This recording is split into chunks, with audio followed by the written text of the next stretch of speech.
Everyone, welcome back to my channel chair Mantra. आपको मैं इस वीडियो में आज बताने वाली हूँ पाठ योजना 10। टॉपिक होगा आपका नदियाँ। इसके पहले मैंने आपको 9 लेसन प्लान प्रोवाइड करा दिए हैं और आपको मैंने इंग्लिश के भी 12 लेसन प्लान प्रोवाइड करा दिए हैं।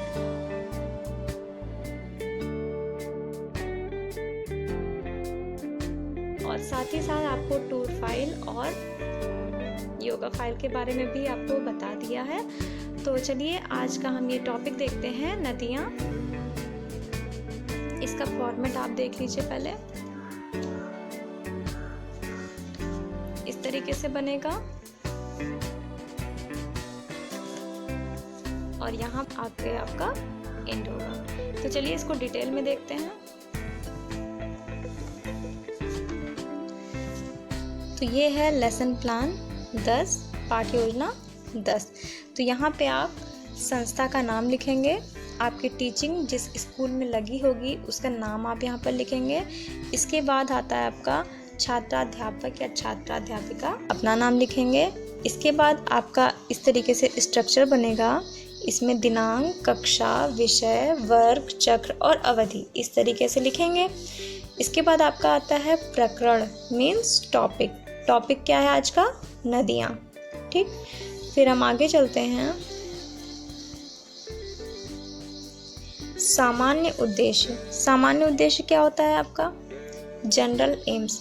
जब भी आप बच्चों को कुछ भी पढ़ाते हैं तो आपका कुछ ना कुछ उद्देश्य होता है, उसी बेस पे आप आगे बच्चों को पढ़ाते हैं। तो यहाँ पे देखिए सामान्य उद्देश्य क्या है? छात्रों को भौगोलिक ज्ञान कराना, छात्रों को प्रकृति के प्रति प्रेम उत्पन्न कराना, छात्रों को मानसिक शक्तियों का ज्ञान कराना, छात्रों को जीविकोपार्जन के योग्य बनाना। इस तरीके से आप यहाँ पे 8 पॉइंट लिखेंगे। ठीक, इसके बाद सामान्य उद्देश्य के बाद आपका आता है विशिष्ट उद्देश्य।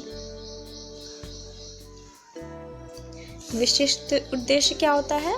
आपका स्पेसिफिक एम मीन्स आपका जो टॉपिक है नदियाँ, उसको पढ़ाने से बच्चों में आप क्या क्या चीज़ें डेवलप करेंगे, किन किन चीज़ों का ज्ञान कराएंगे, यही होता है आपका विशिष्ट उद्देश्य। तो इसमें देखिए 3 उद्देश्य होते हैं: बोधात्मक उद्देश्य, ज्ञानात्मक उद्देश्य और प्रयोगात्मक उद्देश्य। तो यहाँ पे देखिए बोधात्मक उद्देश्य में आप 2 पॉइंट्स लिखेंगे इस तरीके से। पहला ये है और दूसरा ये है। तो यहाँ पे आप इसके बाद ज्ञानात्मक उद्देश्य में आप 2 पॉइंट्स लिखेंगे। इसके बाद आता है आपका प्रयोगात्मक उद्देश्य, उसमें भी आप इस तरीके से पॉइंट लिख देंगे। ठीक, इसके बाद आपका होता है सहायक सामग्री। आप टीचिंग के दौरान आप जो जो चीज़ें ले जाते हैं वही होता है आपका सहायक सामग्री। जैसे चौक हो गया, डस्टर हो गया, कोई चार्ट हो गया, मैप हो गया, तो यही सब आपका होता है सहायक सामग्री। इसके बाद होता है आपका पूर्व ज्ञान। पूर्व ज्ञान क्या होता है? जब भी आप बच्चों को कुछ भी पढ़ाते हैं तो उसके पूर्व ज्ञान प्रीवियस नॉलेज से हमेशा रिलेट करते हैं। इसके बाद बच्चों को आसानी होती है आगे समझने में, तो यही होता है आपका पूर्व ज्ञान। तो छात्र नदियों के बारे में सामान्य जानकारी रखते हैं, ये हो गया आपका पूर्व ज्ञान में। ठीक, इसके बाद आपका आता है प्रस्तावना। प्रस्तावना क्या होता है? इसमें आप बच्चों से कुछ इजी क्वेश्चन पूछते हैं ताकि बच्चे आसानी से आंसर दे पाएँ। तो यहाँ पे होगा छात्राध्यापिका क्रिया और छात्र क्रिया। ठीक, इसमें आप कुछ ऐसे क्वेश्चन पूछेंगे जिसका बच्चे संभावित आंसर दे पाएँ। तो आप क्वेश्चन पूछेंगे हम किस ग्रह पर रहते हैं, तो सारे बच्चे आसानी से आंसर दे पाएंगे। पृथ्वी पर।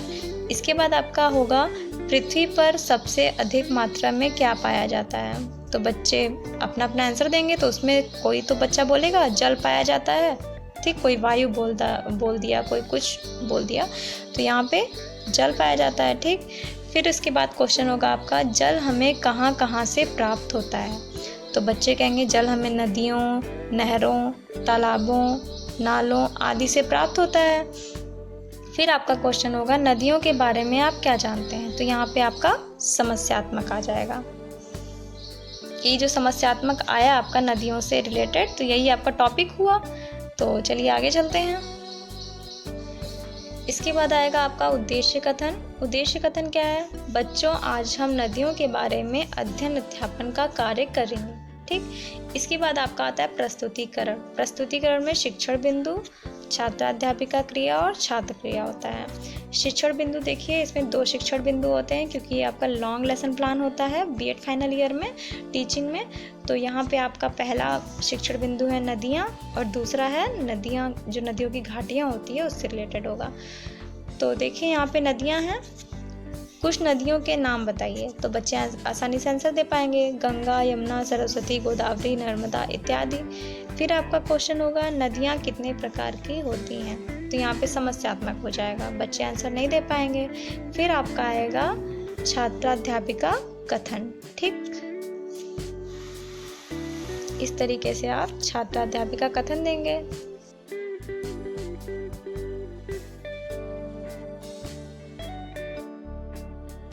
इसे आप यहाँ पे एक्सप्लेन करेंगे। फिर आगे आता है आपका और भी एक्सप्लेनेशन है इसमें।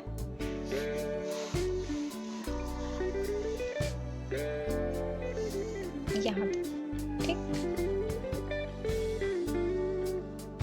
फिर हम आगे चलते हैं।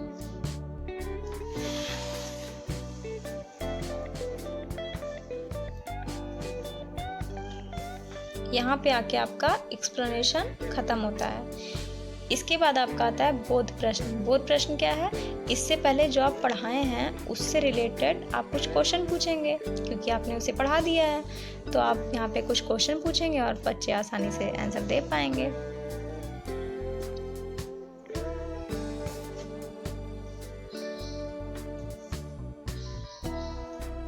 और यहाँ पे श्यामपट्ट सारांश देंगे। इसे पूछने के बाद आप श्यामपट्ट सारांश ब्लैक बोर्ड वर्क देंगे इस तरीके से। फिर आपका आता है दूसरा शिक्षण बिंदु। दूसरा शिक्षण बिंदु देख लीजिए, सतत वाहिनी नदियां किसे कहते हैं। तो बच्चे आंसर दे पाएंगे। फिर आएगा आपका ऊपरी घाटी युवावस्था से आप क्या समझते हैं। तो यहाँ पर फिर से समस्यात्मक आ जाएगा। इसके बाद आप इसको एक्सप्लेन करेंगे। ऊपरी घाटी युवावस्था को आप एक्सप्लेन करेंगे इस तरीके से।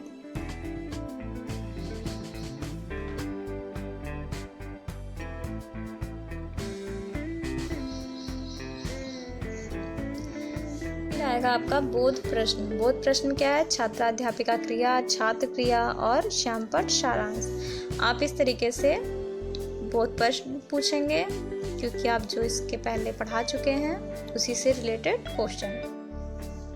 और फिर से श्यामपट्ट सारांश।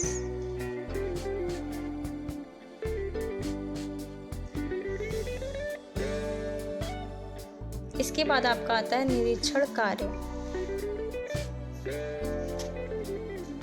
निरीक्षण कार्य क्या चीज़ है? जो आप अभी एक्सप्लेन किए हैं उसके बाद जब आप श्यामपट्ट सारांश दिए हैं ब्लैक बोर्ड वर्क, उसी को नोट करने के लिए आप बच्चों को निर्देश देंगे।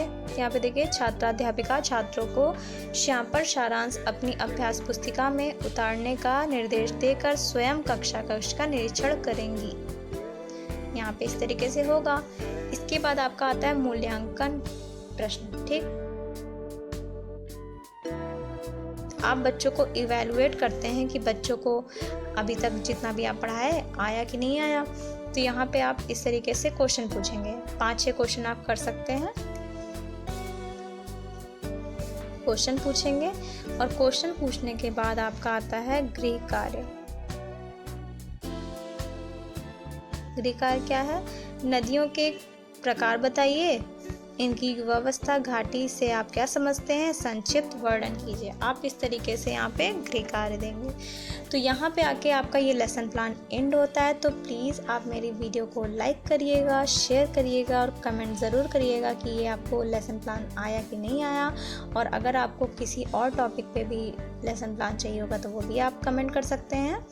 Thank you so much for watching my video और प्लीज़ मेरे चैनल को सब्सक्राइब ज़रूर कर दीजिएगा।